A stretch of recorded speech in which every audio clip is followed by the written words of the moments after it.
Welcome to another 21 Hats Dashboard. I'm Lauren Feldman. I'm here with Gene Marks to talk about the things we think business owners should be following this week. Welcome, Gene. Welcome to you, Lauren. Thank you for having me on. Always a pleasure, Gene. As usual, you've been writing and talking about stuff that matters to business owners. I want to start with a piece you wrote encouraging business owners to consider outsourcing their HR tasks to what's known as a professional employer organization, or a PEO. I'm not surprised that you would find some appeal in a PEO, because it kind of means that you get to get rid of all your employees, right? Oh, stop. That's not fair at all. It's actually a great take. It's a good take.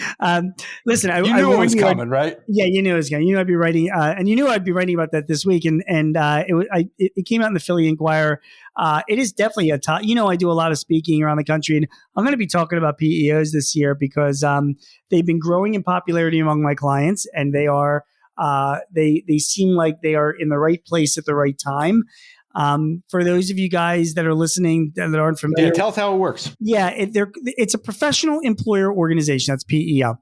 And when you partner with a PEO, you will be the co-employer of your employees. Technically, the PEO will be the employer of record. So your employees are going to be their employees. They're going to get a W-2 from the PEO, but you still have co-employer rights, which means you can take advantage of tax deductions and credits. And even like a perfect example is like during the pandemic, any company that, their employees were with a PEO were still able to get PPP loans, paycheck protection loans. You know what I mean? What about like the employee retention tax credit? Same thing. You're a co-employer, so you're able to take advantage of anything that an employer can take advantage of.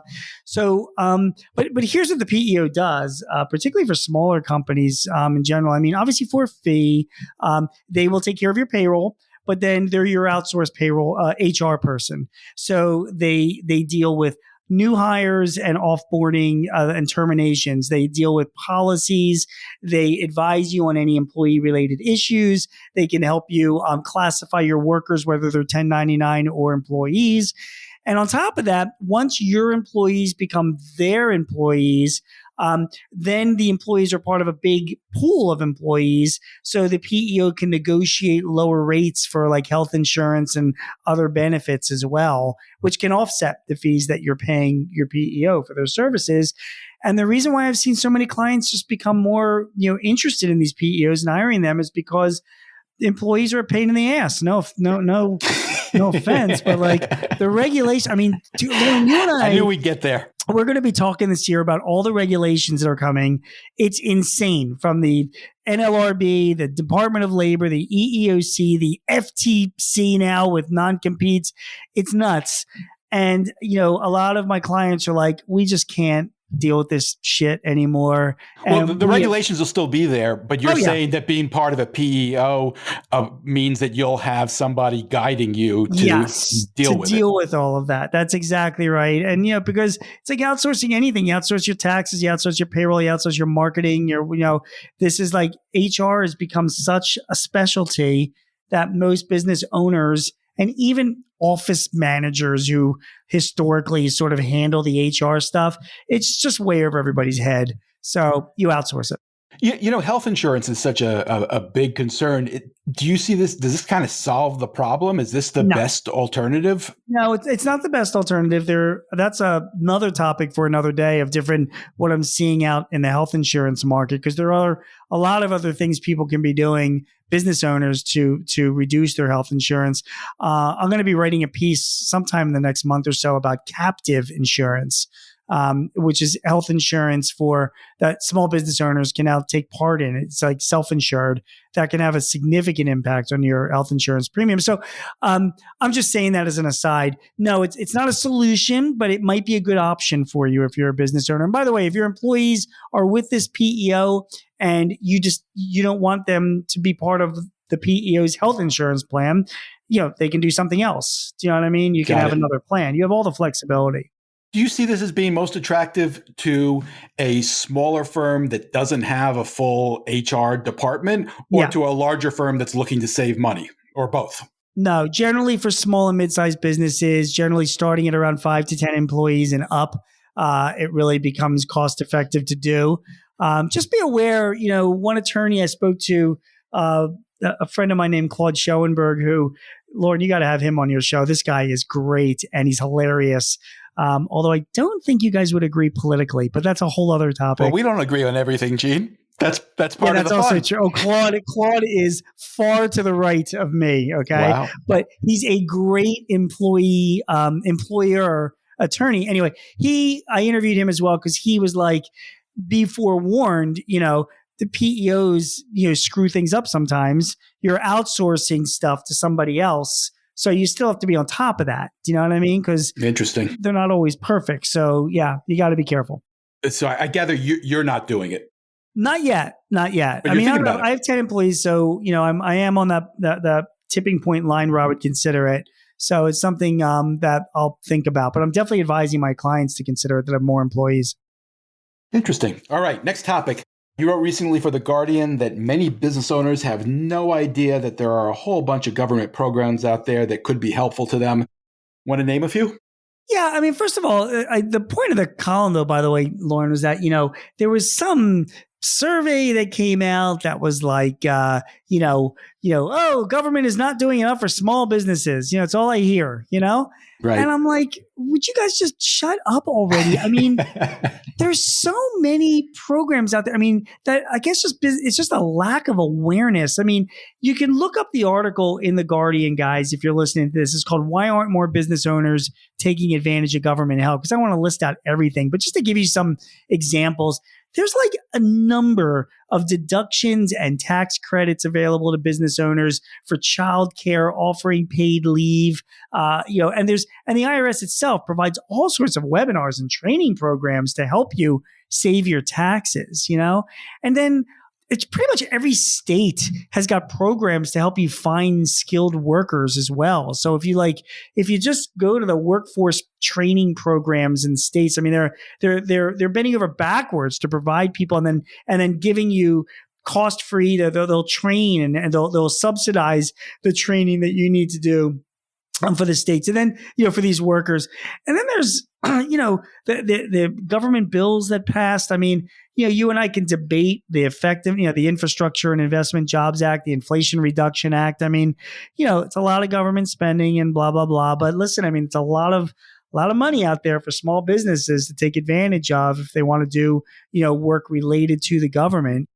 It's not all just work. It's also, green energy things, tax credits for vehicles and that kind of thing as well. 100%. And then, there's, the federal government, of course, has the Small Business Administration and the state Small Business Credit Initiative, which you and I have talked about before. And then when you go to your different cities, I mean, Philadelphia has got like funding for like stores and restaurants to put in security systems and beautify their storefronts. And, Denver has free counseling for startups, and Little Rock has an online portal, for businesses to do business with the city. And, again, you can read the article. I guess my point is like, stop it already. I mean, there's a lot of resources out there from federal and state and local governments. But I think one problem might be that there just isn't that one-stop shop to go to find everything. Is there anything close to that you found?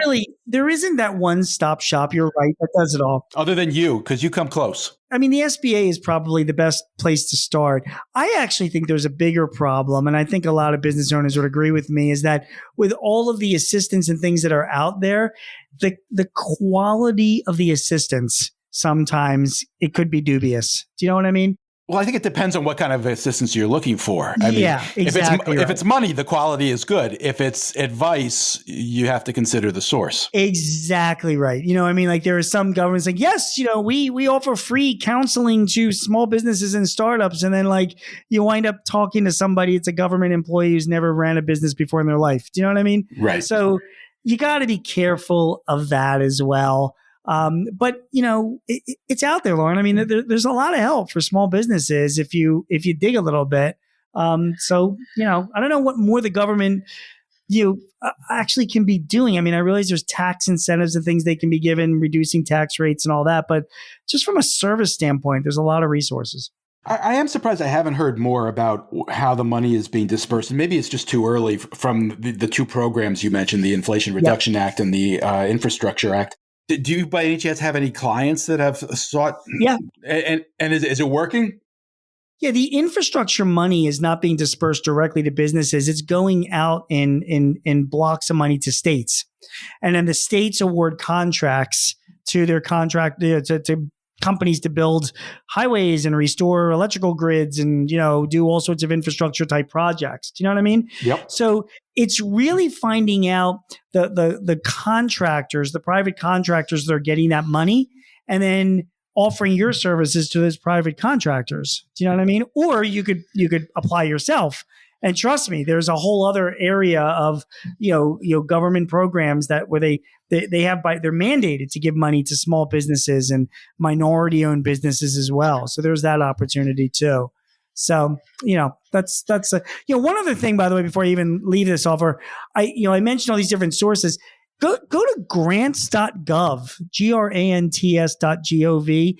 It just blows me away. That is a centralized site for every grant that's being offered anywhere, including for small businesses, by every agency in the federal government. And you would not believe how much money is out there. You got to go through a process to get certified. I get it. But it's like a lot of money out there from agencies looking for help from small businesses to, further their objectives at the agency. So look into that as well. Can you give us a hint of who those grants are particularly aimed at? Is it businesses that are struggling? Is it businesses? No. This is not like social welfare grants. This is like NASA having hundreds of millions of dollars of grants available to businesses of any size that are developing technologies in space exploration or engineering. Do you know? Got it. Or it's the Department of Agriculture that's making again, millions of dollars of grants available for businesses that are in the ag industry that provide certain types of services or products. Do you know what I'm saying? Yep. That's what it is. This is not like you have to be a minority owned business or in a, revitalization zone or anything like that. No. This is for actual companies, wherever they are, whatever they're doing, if it fits the needs of that agency. All right, next topic, but sticking with government contracting, I recently highlighted a piece that ran in Inc. magazine that talked about how government contractors are preparing for the possibility that the debt ceiling crisis might actually force the government to stop paying its bills. And it talked about what some contractors are doing to start preparing for that, including trying to find more commercial clients and fewer government clients. I'm wondering if you've given this any thought and if any of your clients are starting to prepare. Yeah. First of all, that article pisses me off and you piss me off because I was absolutely going to be writing about this very soon. And I thought I was like, this is gold, man. It's like February. And I know this shutdown's absolutely going to happen mid-year. I mean, there's no doubt about that. I mean, I have more chance of growing hair on my head than there not being a government shutdown. So, and I was going to write and say like, hey, look at how smart I am, looking in advance. And now this person at Inc. You know what? Wait a couple of weeks. You can do it. Nobody will remember the other story. Fair enough. Thank you. That's great advice. So listen, the shutdown is going to happen in the middle of the year. It is a volatility event, okay, which basically means it's going to have some impact on the economy short term. And that, there could be some stock market impacts, but the biggest impact will be the government will stop spending their money for a period of time. One of the things I'm going to go in is to see like how long the longest government shutdown was. I'm not even sure if it was in that article. I didn't even read the article, Lauren. Sorry. But, you were too annoyed. Yeah, I was like, that guy beat me to it. But it is, no, I don't have any clients that are actually thinking about that right now because we're all dopes and all we think about is like, what we're going to have on our pizza on Saturday night. So we should be thinking about this because it's coming. And my smartest clients are always thinking ahead. If you're in the business where you think you're relying on any, either government money or services, if you have like travel planned in the summer and your passport isn't updated, you better like jump on that as well, or you could have a real problem. But you're also, if you're relying on services, and frankly, if you're going to take a vacation to a national park in July, you might want to consider changing your plans. This is going to happen mid-year. You and I both know this, right? So I am not of the prediction game. I certainly know it's a threat, and I'm certainly not saying you're wrong. But who knows anymore? Strange things keep happening. But I do think there are ways to try to prepare for the risk, however great that risk might be. Yeah, and you can't generalize. You have to look at your own set of books and be like, all right, what do I have any contracts that are out there, revenues that are coming from the federal government? And think about the cash flow issues and whether 100%. And you have to think to yourself, okay, I could be having that cash flow issue in the summer and it could go on for a month or two, maybe longer. Am I ready for that? You have to be thinking ahead of that right now. It's good. Just what we need. One more economic catastrophe awaiting us. I know. This year is going to be a tough year economically, I'm telling you. That hasn't what you've said all along. Are you feeling worse? Are you more concerned? Yeah, I am feeling worse. I'm starting to become even more pessimistic. I mean, I'm hearing it from clients, and I'm also just seeing. I did an article for the Washington Times this week where I looked at inflation, and it is unbelievable how much prices have increased in just the past 2 years on all sorts of core materials that businesses use in their business, and those prices that's not going to change. And I think a lot of businesses have a big adjustment that they got to be dealing with this year. And that combined with demand suppression, because I do think consumers are going to start holding back sooner rather than later. I just think it's going to be a tough year this year. That's my prediction. All right. We'll talk more about that as the year goes on, I'm sure. Yeah, maybe. I mean, again, next time we talk, my piece in the Washington Times came out, late last week. So you can, it could be something we talk about next week. Before I let you go, one last topic I want to run by you. This one's about Mr. Wonderful, Kevin O'Leary of Shark Tank. Yeah, he's a bozo, by the way, but keep going. But we all know him, and he tweeted recently. And by the way, that's how you know this is an important topic, because it was on Twitter. Yeah. He tweeted recently that being an entrepreneur might cost you your wife, your dog, and the love of your mother. But none of those things matter, he said, because what matters is being successful, and then you can do what you want. Yeah. Gene, I'm pretty sure you have a dog and a wife. I don't know. Is your mother still around?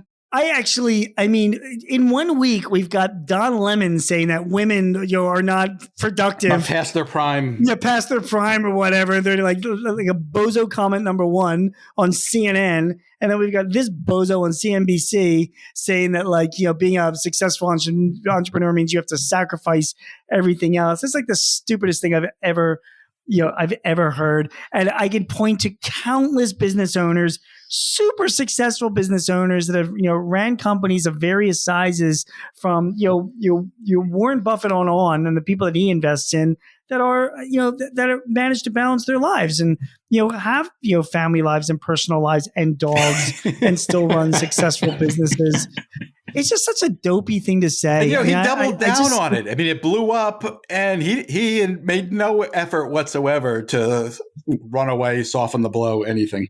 Yeah, let me tell you something about these Shark Tank guys, okay? Him and Damon John and all these guys. Something's going on there. I mean, this guy, Kevin O'Leary, he speaks at conferences. He's on CNBC as a commentator. Damon John, I see him at conferences all around the country. And I thought these guys are billionaires. I thought they're big shark investors, but apparently, they still need the money to go on CNBC or to speak at some small business conference. And I don't know, man. To me, there's something suspect. I hate that whole Shark Tank. Other than Mark Cuban, who I love, I hate the whole Shark Tank thing. And that a bozo comment by that guy pretty much, validates why I can't stand, that whole group of people. I just don't know how real they are. That's my thought. I think the realness is a good question, both about the people and the show, because a lot of those deals never actually become deals. Yeah, they're all bullshit. It's all fabricated. That said, I feel like I've over the years I've learned things watching it, and I think I think it has served a worthy purpose. But it has elevated these people, they are the spokespeople for business owners in America, and that's kind of unfortunate, especially at a moment like this. I was hoping you and I might disagree about what he said, but sadly, that is not the case. No, that is definitely not, and you can go on hoping, Lauren, I'm sure we can find plenty of things to disagree on. We'll find something next week. We'll work on it, Gene. Gene Marks is a CPA who writes weekly on small business for The Guardian, The Hill, The Philadelphia Inquirer, The Washington Times, The Chicago Daily Herald, Forbes, and Entrepreneur. You can also hear him on ABC Radio's Eye on the World with John Batchelor. Gene hosts 2 small business podcasts with Paychex Corporation and The Hartford. Thank you, Gene. Thank you, Lauren. Talk to you soon. Have a great week.